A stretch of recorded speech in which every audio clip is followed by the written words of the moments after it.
Good morning. আমি কমল sir, RCC knowledge ভার্সে তোমাদের সকলকে স্বাগত। আজ আমি ক্লাস 6-এর পারুল টার্গেট থেকে একটা অত্যন্ত গুরুত্বপূর্ণ পেজকে তোমাদের সাথে শেয়ার করব। সেকেন্ড টার্মিনালের আমাদের পরীক্ষা দেখো সামনে এসেই গেছে, অতএব আমাদের এখন প্র্যাকটিসের সময়। চলো একটা আমরা পেজকে দেখি কিভাবে আমরা সেটাকে সময়ের মধ্যে শেষ করব এবং কিভাবে আমি উত্তরগুলো করছি, যেটা তোমাদের পরীক্ষায় খুব খুব কাজে লাগবে। দেখো এখানে আমাদের 10খানা কোশ্চেন করতে হবে একের দাগে। আমি কোশ্চেনটা আগেই বোর্ডে লিখে নিয়েছি, 11টা আছে। আমি 11টা কোশ্চেনের উত্তরই তোমাদের সাথে আমি শেয়ার করব। প্রথমেই দেখো একটা ভাগ আছে, ভাগটা কাকে দিয়ে? 100 দিয়ে 147.8 কে ভাগ করতে হবে। তাহলে ভাগ করব যখন, আমাদের দেখো ভাগে কি জানি আমরা, দশমিক পিছোয় কত ঘর পিছুবে? দুটো শূন্য, 2 ঘর পিছুবে। তাহলে আছে কোথায়? এখানে। তাহলে 2 ঘর পিছিয়ে গেলে হবে কোথায়? 1.478। তারপরে দেখো সামান্য ভগ্নাংশে পরিণত করো, 70%। তাহলে একে সামান্য ভগ্নাংশে পরিণত করলে আমরা কি করব? 70/100, পার্সেন্টেজের জন্য 100, একটা শূন্য কেটে যাবে, 7/10 এর এটাই উত্তর। তারপরে আছে ঘনকের তল সংখ্যা কত? যে কোনো আয়তঘন বলো, ঘনক বলো, তল সংখ্যা সব সময় কিন্তু 6। মনে রাখবে আমাদের লুডোর ছক্কায় কত পড়ে? শেষ 6 পর্যন্তই পড়ে। তাহলে তল সংখ্যা আমাদের 6। ঘনক হচ্ছে একটা, লুডোর ছক্কার উদাহরণ হচ্ছে ঘনকের। একটি তল দিয়ে তৈরি ঘনবস্তু কি? ছক্কা, এর 6টা তল এইমাত্র জেনেছি। পেন্সিল হবে না, খাতা হবে না, উত্তর বল। লসাগু ইন্টু গসাগু বলে একটা শূন্যস্থান আছে, শূন্যস্থানটা আমাদের পূরণ করতে হবে। তাহলে লসাগু ইন্টু গসাগু কি? সংখ্যা দুটির গুণফল। সংখ্যা দুটির গুণফল, এই আমাদের উত্তর। এবি রশ্মি বলছি এর প্রান্তবিন্দু কটা? এর প্রান্তবিন্দু একটা, এর বিন্দু স্থির নয়, তাহলে প্রান্তবিন্দু একটি। সরল রেখা, রেখাংশ এবং রশ্মি এর মধ্যে কার নির্দিষ্ট দৈর্ঘ্য আছে? সরল রেখার কোনো প্রান্তবিন্দু নেই, তাহলে এর দৈর্ঘ্য নির্দিষ্ট নয়। রশ্মির একটা প্রান্তবিন্দু স্থির, তাহলে এরও দৈর্ঘ্য নির্দিষ্ট নয়, তাহলে সরল রেখাংশ। সরল রেখাংশের বলছে দৈর্ঘ্য কিন্তু নির্দিষ্ট। 0-6, এখানে আমাকে চিহ্ন বসাতে বলা হয়েছে। তাহলে 0 থেকে মাইনাস ফিগার সবসময় ছোট, তাহলে 0 বড়, তাহলে এখানে গ্রেটার দেন চিহ্নটা বসবে। -25 টাকা জমা, এর থেকে আমরা কি বুঝবো? এখান থেকে আমরা বুঝবো 25 টাকা খরচ, ব্যাস। আরো দুটো কোশ্চেন আছে, বলছে নিচের, বলছে এখানে কোনটি শুদ্ধ আবৃত দশমিক? দুটো সংখ্যা দেখো দেয়া আছে, 0.69 মাথায় দুজনেরই পুটকি, আর 0.277 এর মাথায় পুটকি। তাহলে আবৃত দশমিক দেখো একজনের 7-এর মাথায় আছে আর একজনের 6-এর মাথা থেকেই শুরু। জেনে রাখবে দশমিকের ঠিক পরে থেকেই যদি আবৃত দশমিকটা শুরু হয় সেইটা হয় শুদ্ধ। তার মানে এখানের এইটা হচ্ছে আমাদের শুদ্ধ আবৃত দশমিক, 0.69 পৌনঃপুনিক, যেটা দুটোই দেওয়া আছে। কোনটি বেশি সুবিধাজনক? চিত্র লেখো, স্তম্ভ লেখো। চিত্র দেখো, ছবি আমাদের করতে গেলে, আঁকতে গেলে অনেকের প্রবলেম হয়, কিন্তু স্তম্ভ লেখোই কিন্তু আমাদের কাছে সুবিধাজনক। তাহলে এই ছিল আমাদের প্রথম 10খানা শর্ট কোশ্চেন। এই 10টা শর্ট কোশ্চেন আমি তোমাদের কভার করে দিলাম। এবার এখানের ম্যাক্সিমাম পেজেই দেখছি আমাদের যতগুলো প্রশ্ন আছে ততগুলোই করেই করতে হবে। দেখা যাক পরের অঙ্কে আমরা যাব। দেখো 2খানা কোশ্চেন আছে, আমাদের দুটোকেই করতে হবে, তাহলে আমরা দুটো অঙ্ক কভার করে ফেলি। 2-এর দাগে কি দেওয়া আছে?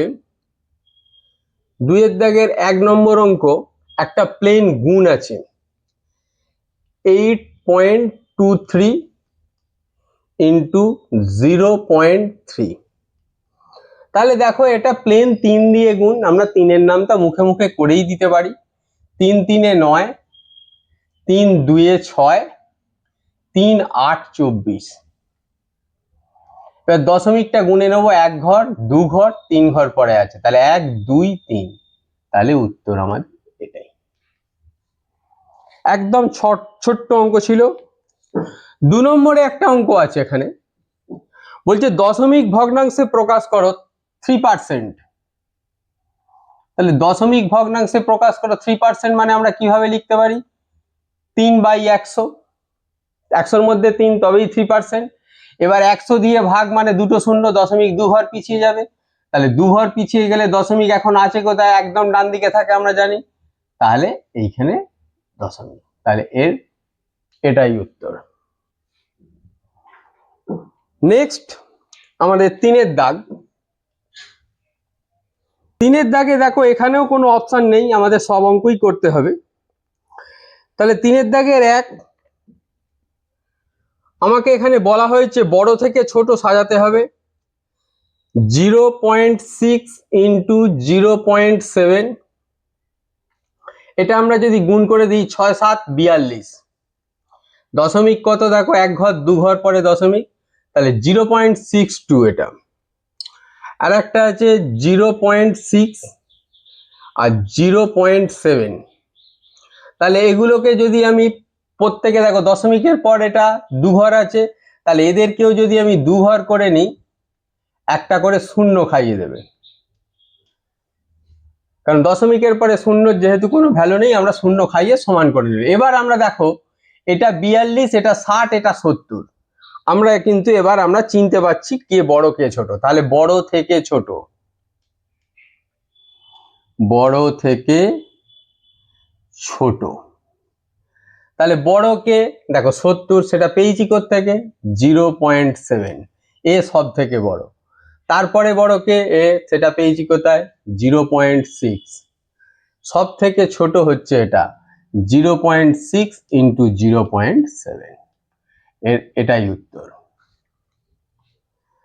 তারপরে 2 নম্বর অঙ্ক, এখানে বলেছে একটি আমাদের পাড়ার লাইব্রেরিতে 2100টি গল্প বই আছে, মোট বইয়ের 30% কেনা হলো। লাইব্রেরিতে বলছে 2100টি গল্প বই আছে এবং মোট বইয়ের 30% কেনা হলো, তাহলে কতগুলো নতুন বই কেনা হলো আর এখন মোট কতগুলো গল্প বই হলো?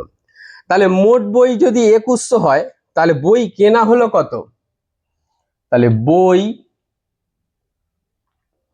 কেনা হলো 2100, মধ্যে 30% কিনেছি, তাহলে 30/100। 0 0 0 0 কেটে গেল, তাহলে 3 0 0, 3 1 3, 3 2 6, 630টি বই কেনা হয়েছে। তাহলে বই কেনা হলো 630টি, এটা আমার একটা উত্তর। বলছে তাহলে এখন মোট কতগুলো গল্প বই? তাহলে অতএব এখন মোট গল্প বই কতগুলো হলো? 2100 খানা ছিল আর 630 খানা আমরা কিনলাম, তাহলে 2100 আর 600 2730 খানা বই হলো। একদম সহজ অঙ্ক, ছোট্ট অঙ্ক। এখানে আরো বাকি দুখানা অঙ্ক আমাদের করতে হবে। দেখো ভাগ প্রক্রিয়ায় একটা গসাগু চেয়েছে, আমরা এটা পুঁছে ফেলি।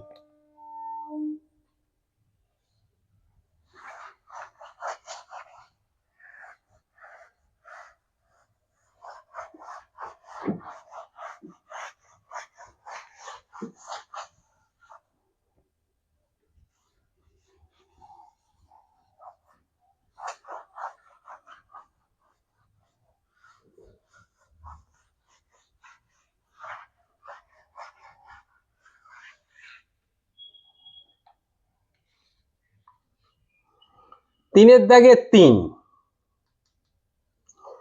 বলছে ভাগ প্রক্রিয়ায় গসাগু করো 24, 36, 54। 24, 36, 54।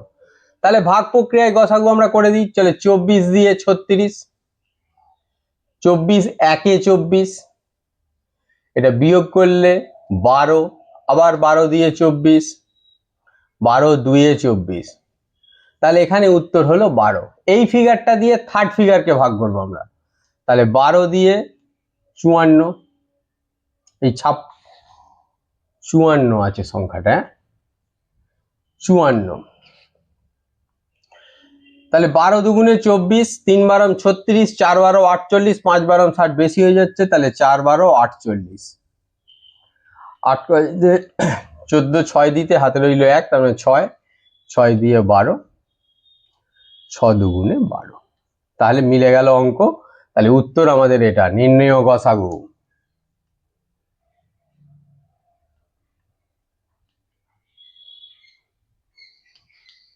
গসাগু 6।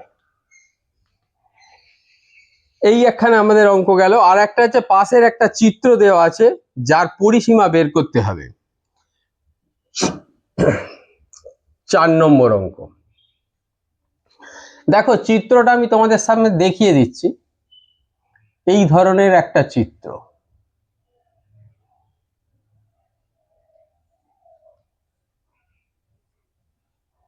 দেওয়া আছে, যার মাপগুলো এটা 6, এটা 6, এটা 10, এটা 10, এটা 4, সাইড দুটো 4, ওপরটা 16।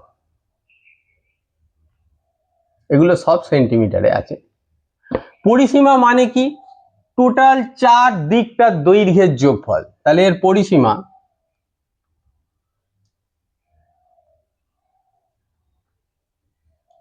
তাহলে পর যোগ করে দিই। 16 plus 4 plus 4 plus 6 plus 6 plus 10 plus 10 plus 4 equal to কত? এটা কিন্তু ছবি।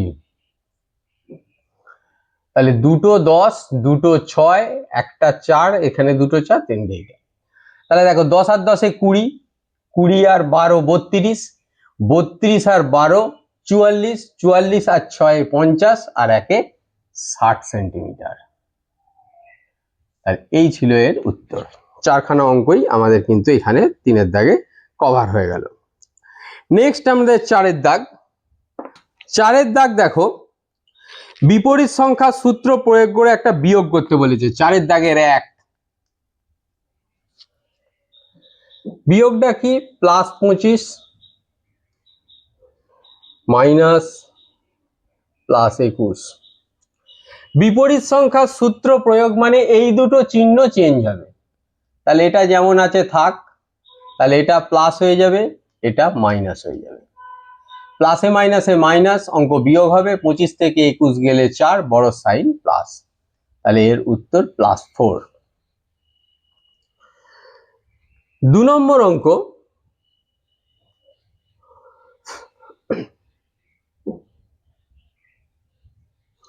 বলছে সংখ্যা রেখার সাহায্যে যোগ করতে বলেছে +7 +9। সংখ্যা রেখা আমি হাতে টানছি, তোমরা কিন্তু অবশ্যম্ভাবী স্কেলে টানবে, নির্দিষ্ট মাপে টানবে।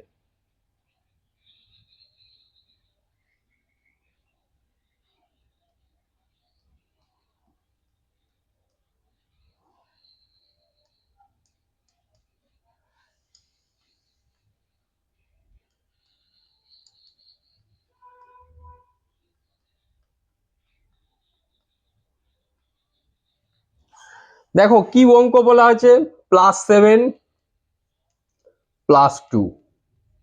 তাহলে সংখ্যা রেখায় আমরা কি করব? অঙ্ক সব সময় 0 থেকে শুরু। তাহলে এখান থেকে কত ঘর যাব? প্লাস মানে ডান দিকে যাব কত ঘর? 7 ঘর। তাহলে 1 2 3 4 5 6 7, এই 7 ঘর চলে এলাম, এখানে লিখে দিলাম +7। তারপরে দেখো আবার +2, তাহলে আবার আমরা ডান দিকে যাব কত ঘর? 2 ঘর। তাহলে 1 ঘর 2 ঘর +2। তাহলে অঙ্ক যে থামলো কোথায়? এখানে। এটা কি ফিগার? ডান দিকে আছে মানে +9। ডান দিকের ফিগার প্লাস হয়, বাঁ দিকটা মাইনাস হয়, বাঁ দিকটা সেজন্য চিহ্ন দিয়ে রেখেছি। 3 নম্বর অঙ্ক বলছে একটা সরল করো দেওয়া আছে +13 +12 +-10। তাহলে প্রথম দুটো অঙ্ক আমরা করে নেব। তাহলে এটাও প্লাস, প্লাসে প্লাসে প্লাস, 13 আর 12 যোগ করলে 25, বড় সাইন প্লাস, এইটা যেটা আছে টুকে দিলাম -10। এবার কি করব, প্লাসে মাইনাসে মাইনাস, বিয়োগ হবে, 25 থেকে 10 বিয়োগ গেলে 15, বড় সাইন প্লাস, তাহলে +15 এর উত্তর। লাস্ট আমাদের এখানে 4 নম্বর অঙ্ক একটা করতে বলেছে। -8 এর চেয়ে বড় দুটো ঋণাত্মক পূর্ণ সংখ্যা লেখো। -8 এর চেয়ে বড় ঋণাত্মক, তাহলে -8 এর চেয়ে বড়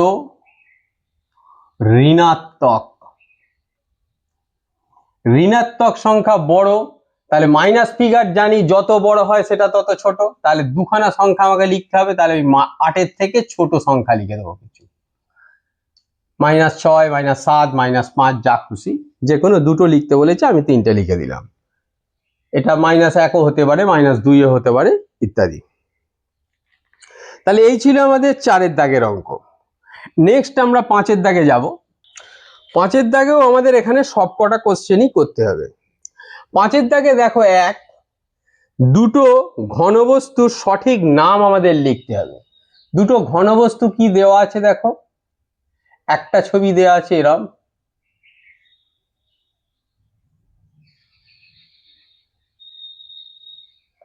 আর একটা ছবি দেওয়া আছে এরকম। তাহলে দেখো এইটা কি, এটার নাম হচ্ছে ঘনক, আর এটার নাম হচ্ছে শঙ্কু।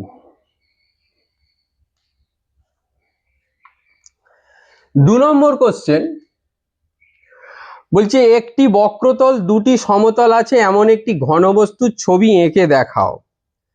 তাহলে দেখো একটি বক্রতল, দুটি সমতল, তাহলে এই ধরনের ছবি একটা আমরা এঁকে দিতে পারি। দেখো দুখানা সমতল, এইরকম একটা কাঠের গুঁড়ি, দুটি সমতল আছে এবং এর একটি বক্রতল।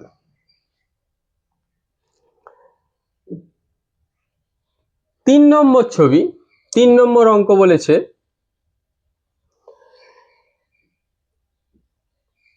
এইরকম একখানা রেখাংশ দেয়া আছে, নাম ABC। আমাকে যে প্রদত্ত বিন্দু তিনটিকে কি বলা হয়, এটা হচ্ছে সমরেখ বিন্দু, কারণ এরা একই সরল রেখার উপর অবস্থিত, এরা হচ্ছে সমরেখ বিন্দু। 4, এখানে MN রশ্মির চিহ্ন দেওয়া আছে। একটি রশ্মি আঁকো যার মধ্যে P একটি বিন্দু থাকবে। তাহলে MN একটি রশ্মি, প্লেন স্কেল দিয়ে আঁকবে কিন্তু, তাহলে নাম দেবে MN, মাঝখানে একটা বিন্দু দিয়ে দেবে, তার নাম P। পাশের একটি চিত্রে রশ্মিগুলোর নাম লিখতে বলেছে। দেখো 5 নম্বর,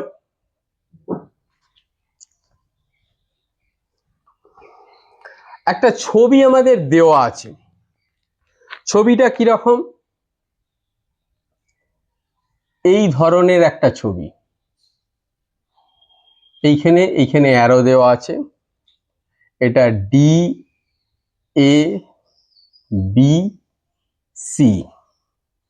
আমাকে বলছে এখানে রশ্মিগুলির নাম লেখো। তাহলে রশ্মি কি, দুটো আছে রশ্মি, একটা হচ্ছে AD আর একটা হচ্ছে BC।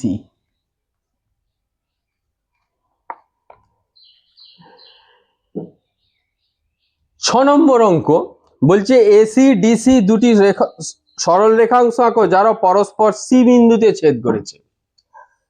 স্কেলে আঁকবে, কিন্তু এই আঁকাগুলো কিন্তু আমি হাতে এঁকে দিচ্ছি, তোমরা কিন্তু কনফার্ম স্কেলে আঁকবে, হাতে আঁকা কিন্তু ঠিক নয়। এসি ডিসি দুটি সরলরেখাংশ আঁকো যারা পরস্পর সি বিন্দুতে ছেদ করেছে।